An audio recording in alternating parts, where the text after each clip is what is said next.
Dudleytown, Connecticut's infamous village of the damned.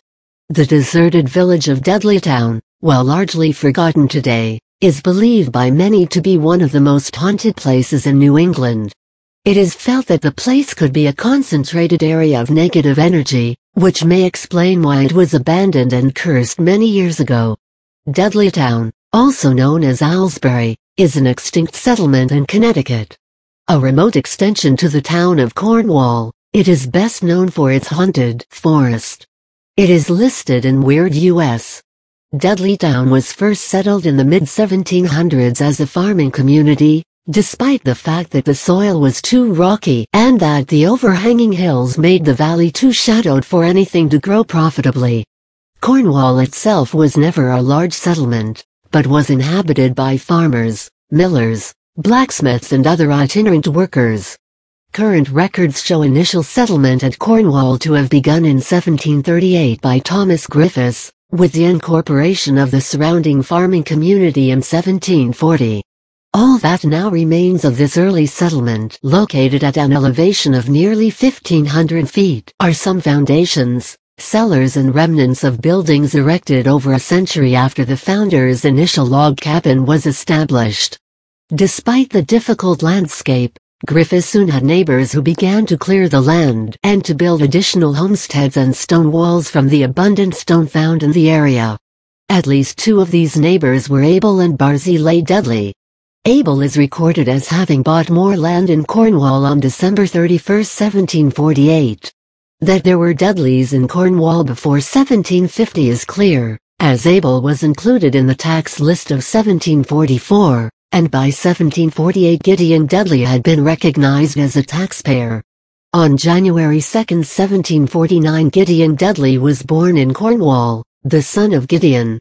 Abel Dudley later acquired additional land in Cornwall on October 23, 1753.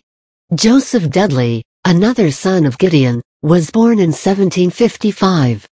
Barzillai Dudley married Sarah Carter on March 6, 1750 in Cornwall and they raised two children, Sib and Sarah, born in 1750 and 1752, respectively.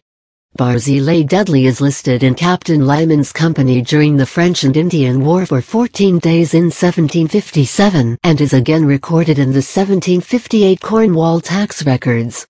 He seems to have left the area soon afterwards, as no further tax records for him are listed. Along with other early arrivals, the population never exceeded 100. The Dudleys cleared the land, planted buckwheat, hunted deer for the winter store, and established their farms on the rough upland plain. Small streams were dammed to supply power for at least 3 mills, but Dudleytown remained fairly isolated.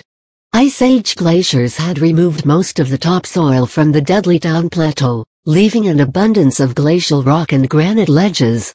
Evidence of this can be seen in the maze of stone walls bounding farm lots, roadways, bridges, fords, and sluiceways. Abel Dudley's property was sold to the township in 1771 and Gideon was recorded in the Cornwall tax records for the last time in 1773. He departed the area shortly afterwards, abandoning 30 years of work.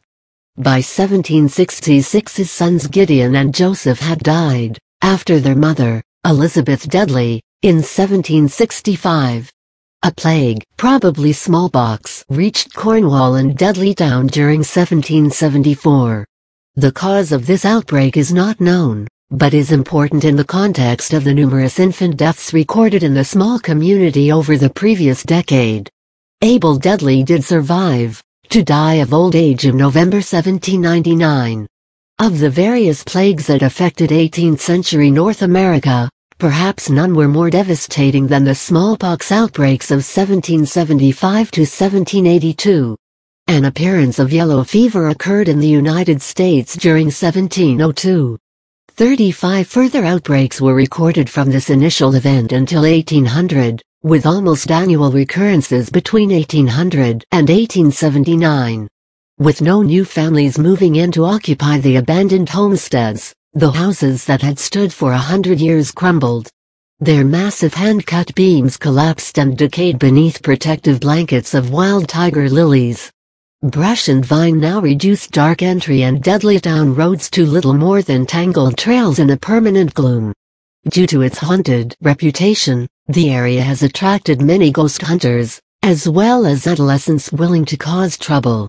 They have become such an annoyance to local residents that the Connecticut State Police currently forbids entry to the area and patrols there. Dudleytown is located on private property. It is not open to the public. The land it rests on is owned by the private interest, Dark Entry Forest, Incorporated, and is posted thoroughly with no trespassing and no parking signs on all roadways leading into the area. The state police vigorously enforce these injunctions. Dudleytown is not located on state property nor in a state forest.